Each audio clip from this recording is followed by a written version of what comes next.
Guys, kailangan kong i-share tong vlog na to. Baka kasi mangyari din to sa inyo guys. Alam nyo ba, na-approve po yung aking loan application dito guys sa isang OLA na pinakamaganda na nag-e-exist sa ngayon. At alam nyo ba guys, masaya ako nung na-approve ako kasi sobrang bilis, walang pero-pero. Reserve ko kaagad sa GCash ko yung loan amount. At yes, alam ko na legit kasi ito yung loan application na si Tala. Pero in the meantime guys, na-realize ko na hindi pala ito guys si Tala Philippines. Isa na naman po pala ito na copy na loan app. At hindi lang to guys yung first time na nangyari sa akin ha. Kung naalala nyo guys yung last vlog ko about kay Mabilis Cash, na-approve din po ako dun sa copy na yon, pero this time kay Tala naman. So bakit ko guys nasabi na copy ni Tala? So kung makikita mo dito guys, kakulay ni Tala Philippines, kapangalan pa, pero yun nga lang dito guys is Tala Cash Loan App Philippines. So under po siya ng Soger Talwar Lending Corporation ha. Kung makikita mo dito guys, ang daming Tala na nag-e-exist. So meron dito guys na under ng Abhol Brothers Lending Corporation at nitong Negros Safe Lending Incorporation. So dito nga guys, may 497 ratings at 4.8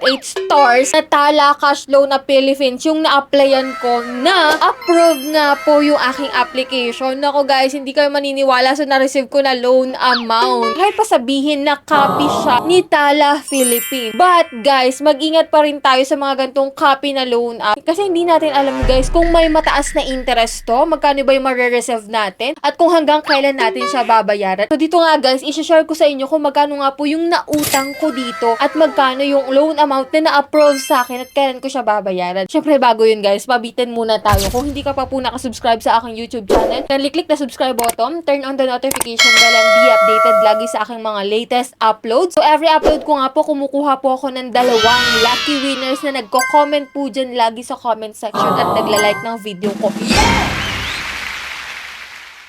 At syempre, kung sinishare mo rin po itong video na to, may chances ka rin po na manalo sa ating pa-monthly cellphone giveaway. Kaya ano pang inaantay nyo dyan guys, don't forget to like this video, mag-iwan ng comment dyan sa comment section, at please share. And that's it nga po, ito nga po yung pag-uusapan natin ngayon. Itong loan application, akala ko si Tala Philippines, pero copy lang pa. Kung interesado ka na malaman kung magkano yung nautang ko dito guys, keep on watching.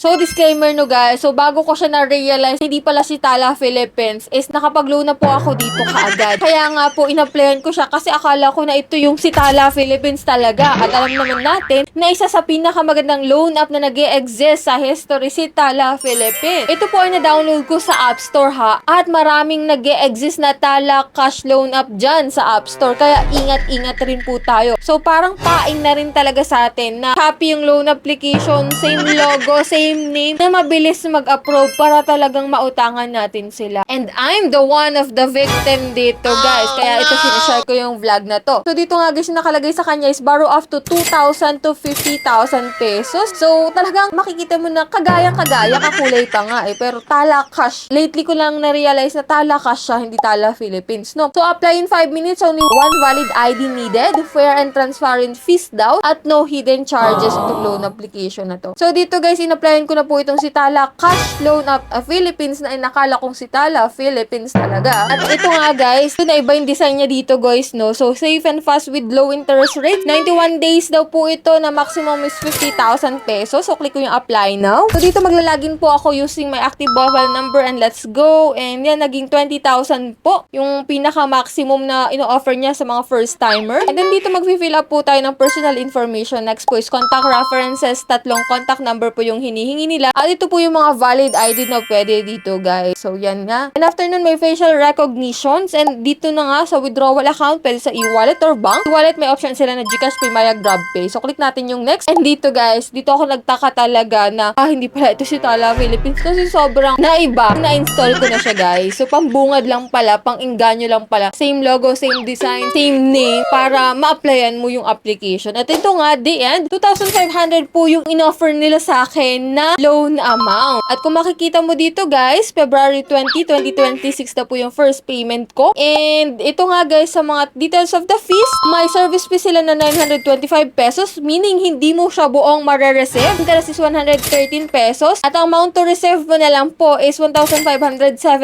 pesos. At nung kinilik ko guys yung apply now, agad-agad naman siyang pumasok sa GCash account ko guys. Walang pero.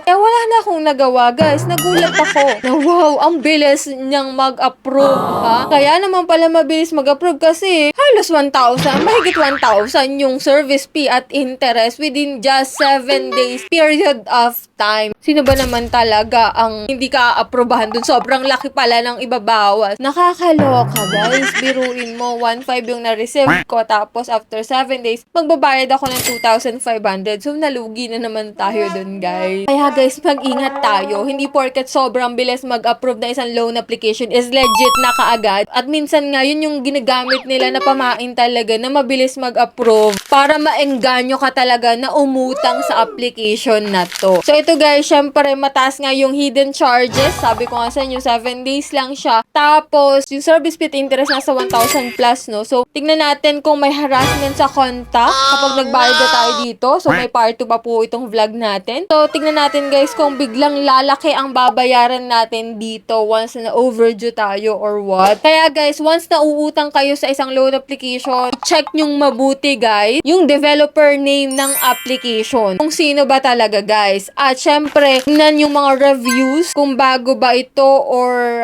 bagong palit na pangalan. Syempre, i-check nyo po kung ito po ay official website talaga ng company at i-check nyo po kung SEC registered po yung application na yun. Kaya po, once na na-experience nyo yung ganito, yung sobrang bilis mag-approve na too good to be true, naku, magduda ka na rin talaga guys. And that's it. Yan lang po yung vlog natin for today and hoping ako guys, before kayo mag-try sa mga loan application dyan, alamin nyo muna guys kung talagang legit at manood ng reviews about sa loan application na a-applyan nyo. So, sa mga may katanungan dyan, i-comment nyo lang po dyan sa comment section at akin pong iisa-isahin yung mga katanungan nyo. And sa mga hindi pa dyan nakasubscribe sa aking YouTube channel, kindly click na subscribe button, turn on the notification bell and be updated sa mga gantong usapan and sa ating pag-giveaway. So, bye-bye na muna for now guys. See you on my next upload.